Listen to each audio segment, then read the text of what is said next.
چند سال قبل جب چائنا میں زلزلہ آیا تو لوگوں کی بڑی تعداد اس قدرتی آفت کی زد میں آئی۔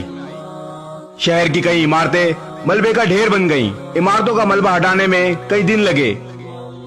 جب ایک عمارت کا ملبہ ہٹایا گیا تو ایک 2 سالہ بچہ اور اس کی ماں کو بے ہوشی کی حالت میں نکالا گیا۔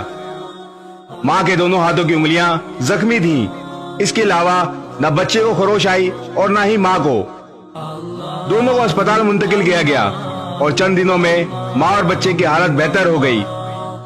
جب ماں سے پوچھا گیا کہ آپ کے دونوں ہاتھوں کی انگلیاں زخمی کیسے ہوئیں، ماں نے بتایا کچھ دن بچے کو میں اپنا دودھ پلاتی رہی۔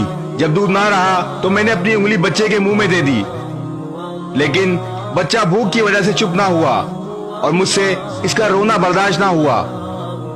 پھر میں نے اپنی انگلی کو زخمی کیا۔ جب اس میں سے خون نکلنے لگا تو میں نے انگلی بچے کے منہ میں دے دی۔ اس طرح میں نے اپنا خون پلا کر باقی دنوں اپنے بچے کو زندہ رکھا۔ اے ماں، تجھے سلام۔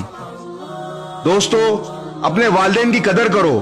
والدین اللہ کا دیا ہوا انمول تحفہ ہے۔ اگر یہ ہم سے روٹ کے چلے گئے تو ہم سے عرش کا رحمان ناراض ہو جائے گا۔ اللہ تعالی ہمیں اپنے والدین کی قدر اور خدمت کرنے کی توفیق عطا فرمائے، آمین۔ اس ویڈیو کو شیئر ضرور کریں، ہو سکتا ہے آپ کے ایک شیئر سے یہ بات کسی کے دل میں اتر جائے۔